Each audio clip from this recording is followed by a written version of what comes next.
所以基本上實際我嘅生活費咧係得萬 yen，變相真係每個月10萬 yen。咁然後你部 cafe 啦 ，OK， 你部 cafe 叫個妹豬幫我畫呢個 Lucky Lucky logo 啦，你係見 Lucky Lucky 係冇特別慳嘅。Hello， 大家好，我係 Lucky Lucky。今次係我轉型移居日本之後嘅第一條片，亦都係我個人認為最重要、最先要講嘅一條片啦。因為講嚟日本長住，比起語言能力啊、文化差異啊、地震天災之類咧，我個人認為最重要係講錢啊。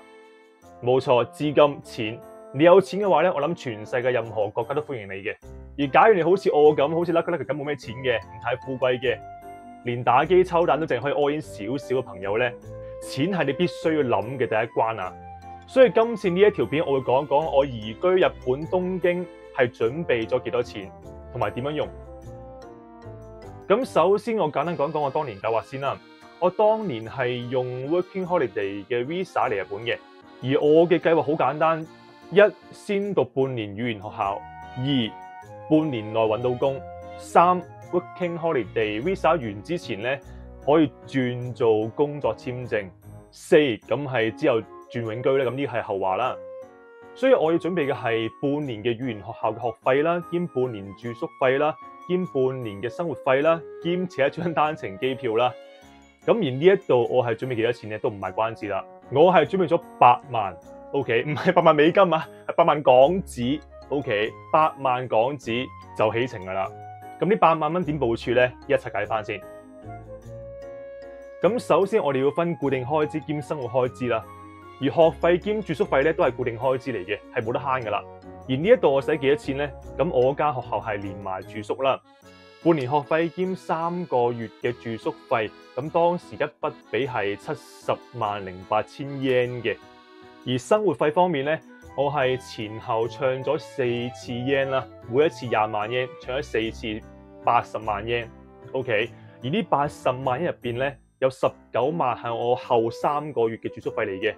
所以基本上實際我嘅生活費咧係得61萬 yen， 變相真係每個月10萬 yen， 最後加埋張單程機票，大概係160萬 yen 左右啦。為翻港紙大概8萬多啲，8萬左右啦。我諗有翻工嘅朋友咧，應該都唔難儲嘅。而點證明 Lucky Lucky 就係用咗8萬港紙而唔係美金咧？嗱，老實講啊，咁啲單據咧我係冇收埋嘅。應該係冇留低啦，所以係揾唔翻噶啦。但係好彩我醒起咧，係銀行有記錄啊。咁睇翻啦，咁學費咧，我過2次數，2次加埋咧港紙39,153蚊。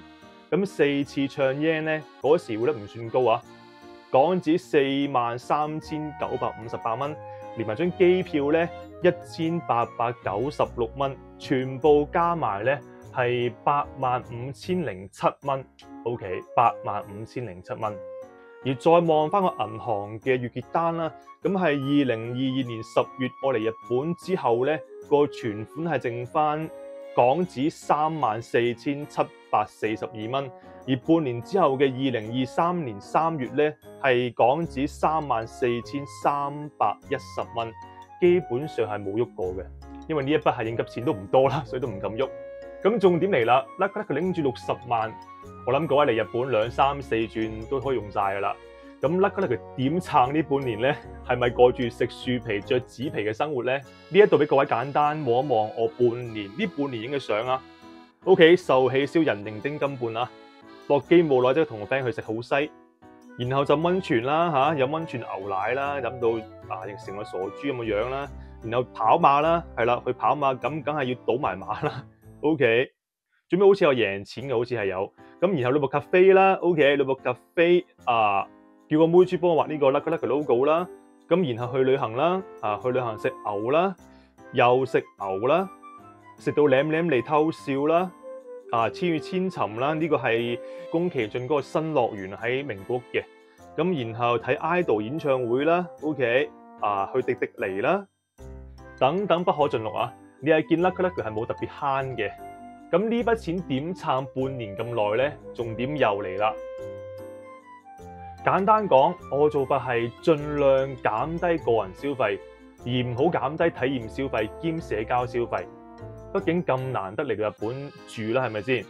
所以浸溫泉啊、跑馬啊、旅遊 cafe 啊呢啲體驗嘅嘢咧，我個人就建議可以唔慳嘅，而同時社交消費都唔好慳。咁啱啱啲相9成9都係同朋友去玩嘅相嚟㗎啦，因為你有心嚟日本長住，一定要有 connection， 所以朋友同學乜都好，都係之後會陪你一齊嘅人啦。所以 social 嘅錢咧，我個人都唔建議慳嘅。咁要慳啲咩咧？就慳你個人消費啦。個人消費分幾種咧？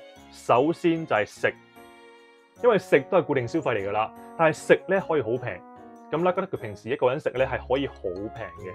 我基本上好多時間都會食啲超市嘅減價便當啦，特別係半價啦，2000減到1000，1000減到500，係非常之抵嘅。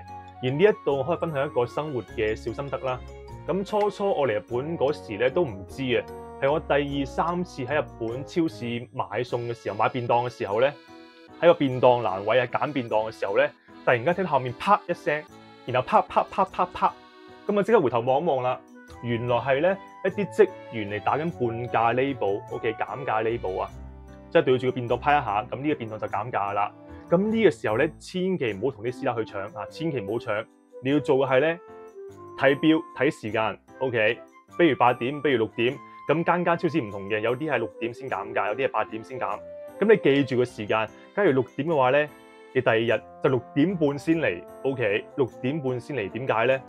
因為職員一個人成幾百個便當，佢咁拍法咧，唔拍翻半個鐘、1個鐘咧，基本上拍唔晒嘅。所以你6點半之後先嚟咧，咁成個便當欄位嘅便當咧，都係一啲特價便當、減價便當啦，係一定係賣唔晒啦，你唔使驚係冇啦。再連埋你可以買埋啲麵包同埋啲甜品都係半價，都係減價啦。即係你可以買埋聽日早餐，所以基本上成日嘅食費開支咧，你可以壓到1000 yen 以內嘅，真心。OK， 第2樣就係住啦。一般學校提供嘅都係 share house 啦，所以水電煤3樣係唔使煩嘅。但係一個人住唔多唔少都係啲生活開支啦。簡單講，日用品一律單數 ，OK， 啲碗碟啊、毛巾啊、紙巾之類咧，一律單數搞掂。點解咧？因為前面我嘅計劃係讀半年書啦，住半年住宿啦，所以半年之後一定會搬噶啦。所以為咗減輕你搬屋嘅負擔咧，盡量買一啲可以抌或者抌完都唔心痛嘅嘢係最好噶啦。而第3樣衣食住行方面咧，就冇得搞噶啦，真係冇得搞。日本真係貴搭車，一個站差唔多成10蚊，呢嘢冇得搞，除非你唔出街，真係冇得搞。而第4樣衣方面咧，食住行衣方面咧，就盡量香港帶多啲過嚟啦。OK， 記得帶翻套西裝，放你見工嘅。我嗰時係唔知冇帶到啦，又使筆錢啦，所以記住帶翻套西裝。而第5就係換啦，呢個換咧就唔係遊玩嘅換，而係玩具嗰個換啊。係啦，冇買玩具啦，真係冇買玩具啦。因為 Lucky 個人係好中意買 figure 啊，買一啲周邊嘢啦。但嚟日本之後呢半年咧，我係甚少買嘅，基本上 figure 冇買過啦。咁然後啲周邊係盡量少買啦。畢竟1嚟我半年之後要搬啦，唔想搬咁多嘢啦。2嚟真係冇錢啦，係啦，逼住斬手指。好啦，咁半年之後 Lucky 剩翻幾多錢咧？印象中係剩翻10幾萬 yen 啦。因為半年之後開始翻工啦，都冇特別睇住條數啦。但你見我依家坐喺呢度拍片咧，就係最好嘅證明啦。8萬港紙唔係美金啊，就係我嚟日本嚟東京嘅開端啦。但係聲明翻先啊，每個人嘅計劃都唔同啦。你有啲咩個人消費啊、喜好啊？你會唔會打工啊？會唔會想揾工啊？呢一類嘅計劃咧，都會影響你準備金嗰個多少多寡嘅。但都希望個人嘅分享可以俾你做參考啦，但就唔一定係絕對嘅。好，總結嚟講啊，日本嘅生活成本咧，甚至話係東京嘅生活成本咧，其實係冇想象中咁高嘅，可以話係貴有貴玩，平有平玩啦。最重要嘅係你點控制你嘅個人消費啦，你有幾自律咧，你就可以行幾遠噶啦。咁最後呢一條片只係我3年分享入邊嘅第一環啦，之後我會講翻日文點學、揾工面試咩流程，同埋假如租樓有啲咩要注意咧，等等唔親身經歷過唔會知嘅嘢咧。之後係會繼續分享翻嘅。OK， 我係 Lucky，中意條片嘅希望俾個 like 同訂閱我啦。我哋下條片再見，拜拜。